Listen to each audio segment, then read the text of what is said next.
আইয়ুব আলাইহিস সালামের মতো পুরো শরীর ক্ষতে ভরা, শুধু জিহ্বাটা ভালো। ফেরেশতা পরীক্ষার জন্য এসে জিজ্ঞাসা করছে, কেমন আছেন? আলহামদুলিল্লাহ। শরীর দেখলে তো মনে হয় না আলহামদুলিল্লাহ বলা উচিত। কেন? জিহ্বাটা তো এখনো ভালো আছে। তো জিজ্ঞাসা করছে, আইয়ুব সবচেয়ে সুখের দিন কোন দিন ছিল? যখন অসুস্থ ছিলাম। তোমার তো সব উল্টা কাহিনী দেখি, সারা শরীরটা ক্ষতে পড়া, তুমি বলতেছো আলহামদুলিল্লাহ।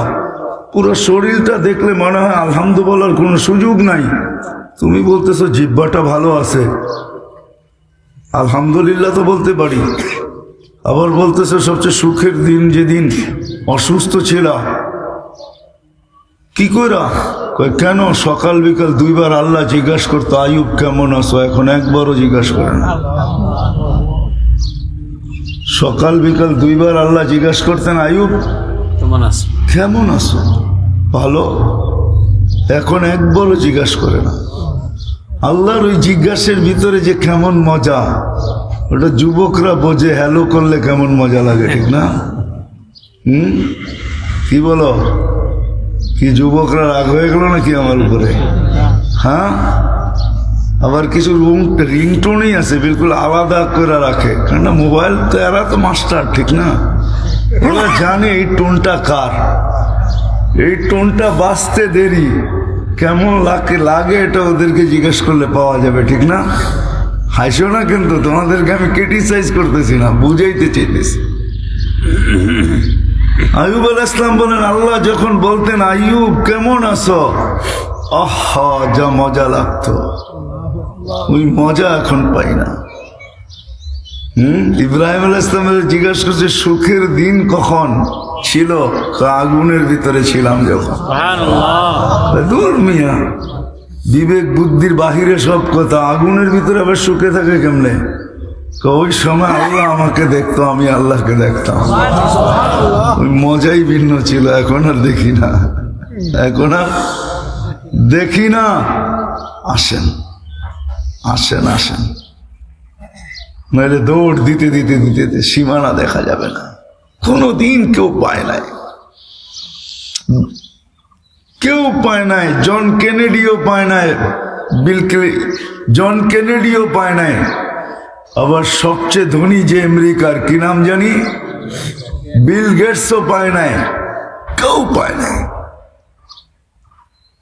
ওই শেষ সীমানা, এই ছোট জীবনটায় কেউ দেখে নাই যে পছন্দের সব মিলা যাক, সুখের সব পাওয়া যাক, কেউ পায় নাই সে, আমরাও পাবো না। কিন্তু যদি আল্লাহ আল্লাহ রসুল পাই, আমি ভিতর থেকে বলতেছি আপনাদেরকে,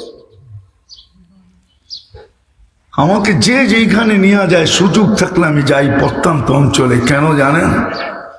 কিয়ামতের দিন যেন আপনারা আমার গলায় রশি না দিতে পারেন, আপনারা না বলতে পারেন যে তুমি আফ্রিকার জঙ্গল চষা বেড়াইছ, সাহারা মরুভূমির বুক ফাইড়া বেড়াইছ, 7 মহাদেশ ঘুরা বেড়াইছ, উন্নত উন্নত দেশে যে মানুষকে বুঝাইছ, তাও অন্য ভাষায়। আমরা তো তোমার ভাষাভাষী ছিলাম, যদি একটু দর্দ মাখা ব্যথা দিয়ে আমাদেরকে বুঝাইতা, তাহলে আমরাও তো কিছু বুঝতে পারতাম। এই জন্যই মনে হয় আপনাদের এখানে আসি, নাহলে আসার প্রশ্ন ছিল না। রাগ হয় না সিলেটের মানুষ, এটা ভাইবেন না যে ঢাকা আমার প্রোগ্রাম নাই। আমি ঢাকা ডেলি 10টা প্রোগ্রাম করতে পারি। গত পরশু দিনও আমি 5টা 6টা করছি, গতকালকেও 2টা করছি। ঢাকা ডেলি 10টা প্রোগ্রাম করা যায়। প্রত্যন্ত অঞ্চলে এই জন্য আসে যে বাংলাদেশের মানুষ বলে না, জমির সীমানাগারে চারদিকে, ঠিক না? দেওয়াল তো পরে উঠায়। আমি বাংলাদেশে কোরায় কোরায় ঘুরা খুঁটি গাড়তেছি, 4 খুঁটি গাড়া চারদিকে ছেড়ে দেব যে আল্লাহ দেখো আমার খুঁটি গাড়া আছে, আমি 4 কোনায় গেছি। একটু বুঝি, আসেন আল্লাহর রসুলের আদর্শ শিখি।